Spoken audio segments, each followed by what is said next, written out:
Welcome to the Retirement Solutions Group podcast. Today, our guest is Kevin Wilkinson, a preferred advisor with Retirement Solutions Group. Kevin has his own practice called Innovative Financial Strategies, located in Bentonville, Arkansas. And he's been guiding families through retirement planning decisions for a long time, focusing on creating income strategies, minimizing risk, and helping clients navigate the transition from work to retirement with confidence. And his client-centered approach blends financial expertise with strong commitment to relationships and trust. Kevin, thanks for being the guest on the podcast today. Thank you, Scott. Thank you for having me. Appreciate it. Yeah, and so people listening to the show typically are pre-retirees and newly retirees. They may have purchased our educational program at masterretirement.today. By the way, if you're listening and you haven't got that yet, go to masterretirement.today. And Kevin is one of our preferred advisors that we have a relationship with to help our retirees taking the course. But Kevin, so the people that are going through the course or thinking about retirement, what is there if I ask you, like, what concerns do you see people having more than others these days in recent conversations? Like, what are the concerns that you're seeing out there? The number one concern, and kudos to them for taking the first step and purchasing the course and being active about it, and not just reactive and just hoping for the best, but actually taking first steps to be on top of things and do what you can. So yeah, that's such a good point. We were talking right before the podcast about sometimes people are just like, they just think, oh, I'll get to it later. So yeah, very good. Yeah. Good job in getting going and getting something stared. Yeah, thank you for saying that. I think it's a statistic I heard the other day, and I found it to be true in most cases, that people fear running out of income. They fear running out of income later in life, to where they aren't able to go back to work, or they aren't able to, that's I think it's 68% in that, where they they're afraid they'll run out of income before they pass, and so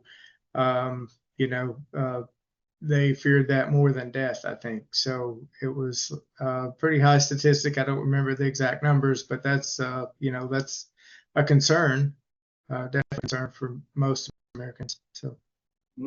Yeah, I've noticed. It's interesting you compare it to death. I've noticed that in that demographic, retired for a while, they're starting to see, their community, people are getting sick and dying all around them on a kind of more regular basis than the rest of us are used to, at least. And it's almost like they're ready. Like they have done all the prep. They've done, obviously some people have, not everybody, but those that have done the prep and have done like the estate planning, and, they've got all their ducks in a row, and they're sort of just living out the rest of their days as joyfully and peacefully as they can. But they have a sense of, they just know, they've accepted a stage of life like, oh yeah, that happens. People around me are passing, and I know that that's up for me. But if you said, hey, what if you lived past the time that your money was able to support you? That could be terrifying. That's a great point. Yeah. So what do you do? And seeing, like I mentioned earlier, people that should be retired and enjoying life, still working, trying to work 40 and 60-hour weeks. So, then you have to consider your health, your body's, it's like an older car.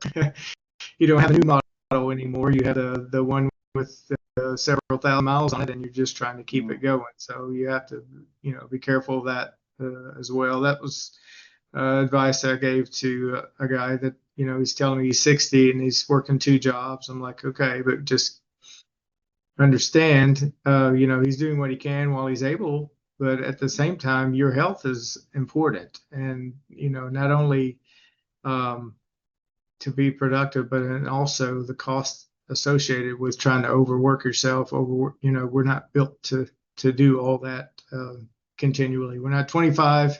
We keep thinking in our mind we're 25, but our body usually says no, not that anymore. So yeah, and also obviously people are thinking. I mean, it's being more and more of a conversation about longevity and the potential to, with the advancements of AI and the consequential advancements of healthcare and disease prevention, seems like longevity is a hot topic, and that even maybe exacerbates the concern of, well, if I could live longer. I mean, some are younger people are talking about, oh yeah, live into my hundreds, no problem with all the technology. But that creates a problem that your industry probably needs to figure out the solution for. What are the solutions that are being talked about? I don't think I have a finger on the pulse at all for that. Like, that's a big problem. I know some people talk about being able to supply guaranteed income, but where does your mind go for that? For the income side, Yeah, just being able to, not outlive your money, to address that concern. right. Well, I think you have to start with where you are, Mm-hmm. and then where potentially that you want to go, and then maybe budgeting a little tighter on things to where you may splurge, but being on top of it, number one, but and not just spending with emotions, but maybe you don't go to Disney World, you go to the lake, with your family. Maybe it would be great, but you can make memories.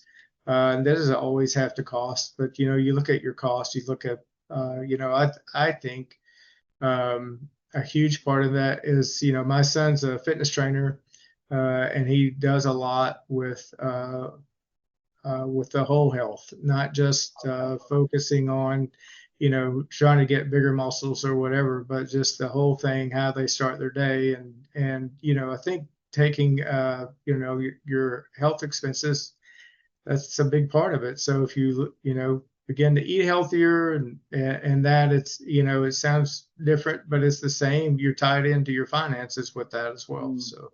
Mm-hmm. Yeah, it's interesting. Like, even the food that you choose is a consideration on Really this is. topic of retirement income and lasting. Which one you will last, or the money will last, Right. and making sure that that stays in balance. It's true. Nice. Okay, so all right, so let's shift gears to somebody who is maybe the kid or grandkid of our typical listener.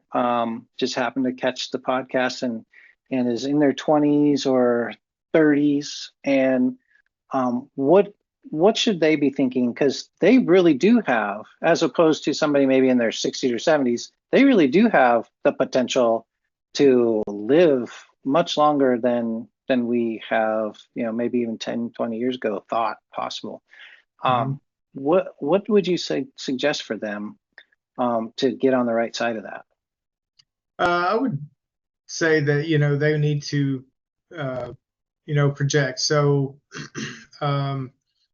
finding someone that they admire, that they want to be where they are when they get to that age, and maybe following the disciplines of what that person did, and being that maybe they didn't have that role model growing up, but they can set the tone and set the stage for, where they've got a greater timeline, and so more opportunities, but I think thinking ahead, and keeping the end in mind, start the end from the beginning, where do you want to end up, and then being able to follow the path that's going to get you there, rather than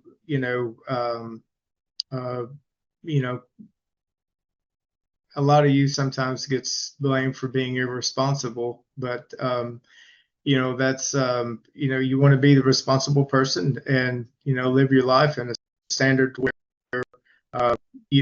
you're planning ahead. I guess that's going to be the main stage for that, is what what have you not, or where are your gaps at, the for males, it's all we always think we're invincible, especially if you're going to live forever and everything's going to be fine and we work through it. But taking you need to take risk, but calculated risk, I think. So. Cool. Yeah, I like you remind me of something. I heard Tony Robbins say that success leaves clues, and he talks a similar thing. Like, find somebody that you want to model their, that you admire where they're at, and then model the behavior that got them to where they ended up. Right. Because there's probably some clues there on success that you can. I think of the book, which most people have heard of it, Rich Dad, Poor Dad. Where their mindsets were totally different. And one took advantage of opportunities and ended, pretty well in life, and the other one not so much. So I think you need, him having that that mindset of watching and paying attention, to this sounds good, but is this guy where I want to be? This, or this other guy is a little bit more disciplined. Maybe I'm working 6 days a week and not putting in, crazy hours to there again to cause more stress, but at the same, just being smarter with moves and with the money that I've been entrusted with. So, and the time. So, yeah, cool. Well, that's a great place to leave it for today. We're out of time. Again, if you're listening and you are, if you haven't got the course yet, go to masterretirement.today, masterretirement.today. There's a course there. You can jump in and get it for $27. It's a huge value. We'll ship it straight to you in a book and other resources. And you'll be able to meet someone like Kevin on the other side of that. If you do need the help, if you're more of a do-it-yourselfer, that the book will walk you through it, but we support it either way. So thanks for listening to Retirement Solutions Group podcast. Kevin, thank you for being the guest today. I appreciate your time, and I'll see you next week. Thank you, sir. Appreciate you. All right. Thanks, Kevin. Bye-bye.